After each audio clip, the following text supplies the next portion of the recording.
Bush on the beat.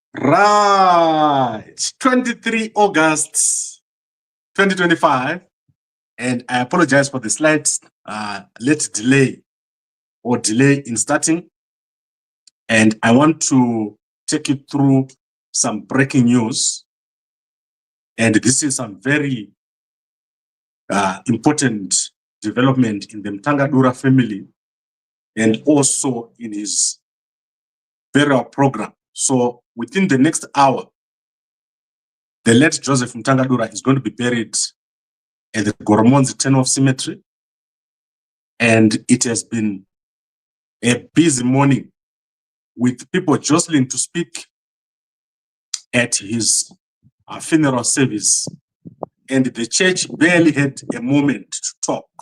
So the church has been unable to talk, as many people want to talk. That is employees, family members, relatives, they want to talk. However, what is important is the latest and last development, which is the appointment of the son, Elliott, to take charge of the whole business. So Elliott is the eldest son of Mutangadura from his first wife, and he has given the final speech less than an hour ago, in which he has rejected the wife. So the wife of Mutangadura has been rejected. She is not the wife, and a divorce was finalized on the 25th of June. So a divorce was finalized, and she's therefore not the wife. I want to show you Elliott speaking, and then we'll take it from there as I give you a bit more analysis on what is going on. Together with his wife, late Tupunela, born in Zimbabwe, they worked extremely hard, building their home on the farm from scratch. Joseph Mutangadura did remarry on the 21st of December in 2006. That marriage ended in an extremely difficult divorce, which was finalized by the High Court of Zimbabwe on the 19th of June 2025. Sadly, he was a traumatized man in the last 9 months of his life. Many would not have known, because he continued to wear a smile and still continued to help others. Okay, so as you can clearly see, the son, the eldest son, who is going to be taking over the business, has clearly said that this wife was no longer the wife. The divorce happened in 2006, just a year after the marriage, and the divorce was finalized in 2025 on a date in June. And he was a traumatized man in his last 90 days of his life. And I summarized, probably I made an error or two here. But what is clear is that the family is saying the wife that he had, the same woman who was in the room when he was killed, was not his wife. And the divorce had been finalized, so she's got no further part to play in the family.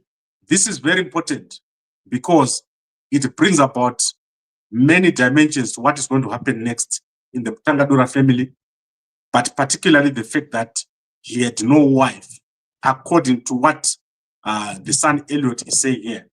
Mutangadura had no wife. The family does not recognize her, regardless of the time she might have spent with him. She had divorced and he had divorced her.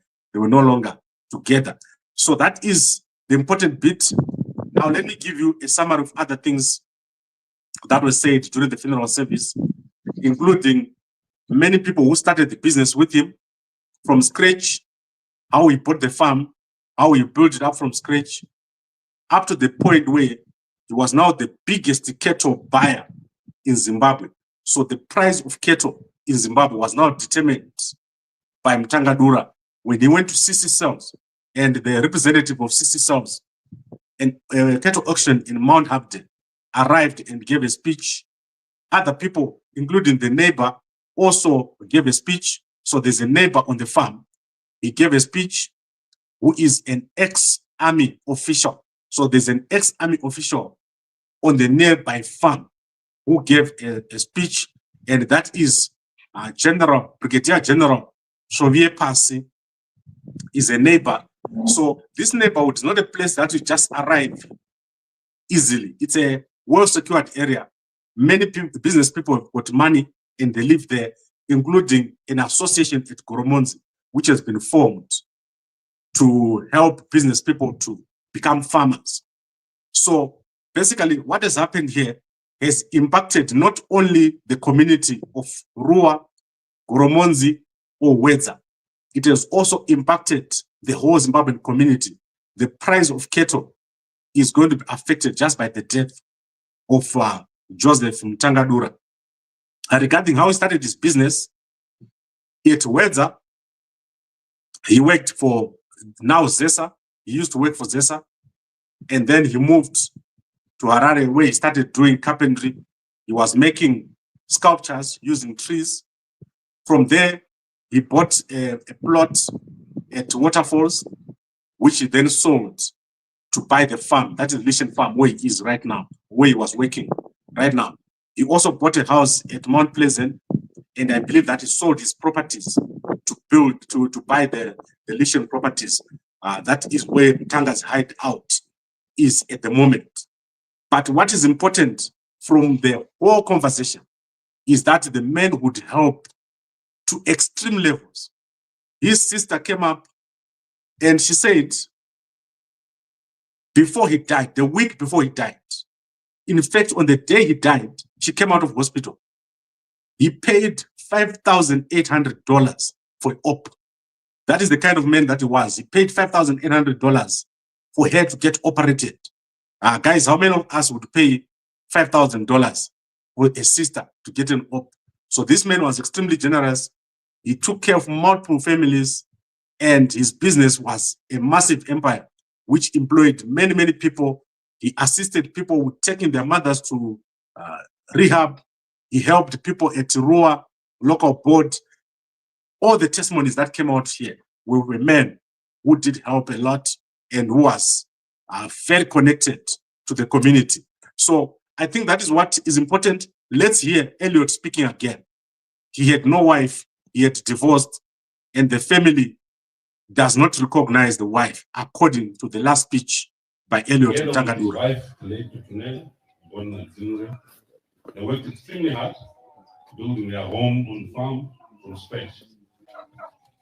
Joseph Mutangadura did remarry on the 21st of December in 2006. That marriage ended in an extremely difficult divorce, which was finalized by the High Court of Zimbabwe on 19th of June 2025.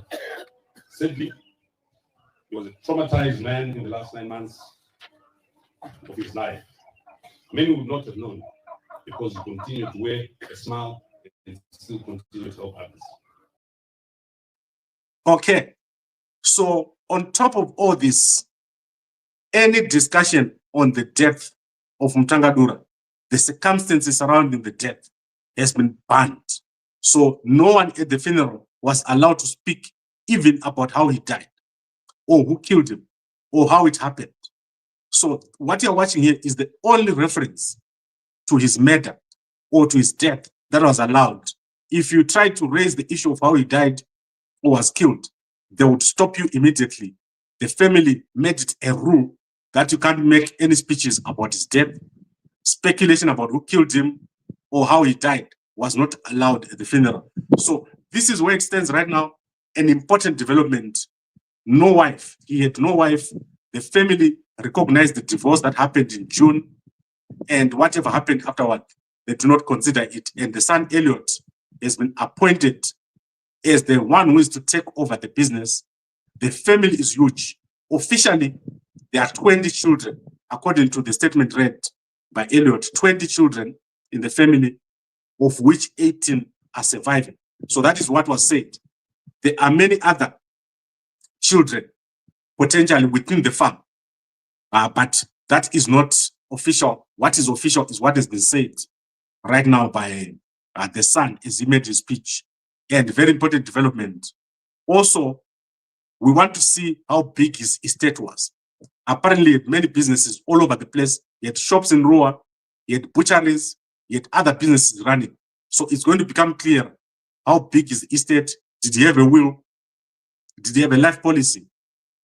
All those things are going to be very important, because this man, from what has been said, was big, he was massive in the community. I would like to thank all of you for watching, and I'll see you again a little bit later. Today, we're going to be meeting Traore. Let's see if Traore is going to be able to join us. I'll let you guys know very, very soon. All right. So thank you very much, everyone, for watching, and a good day to you.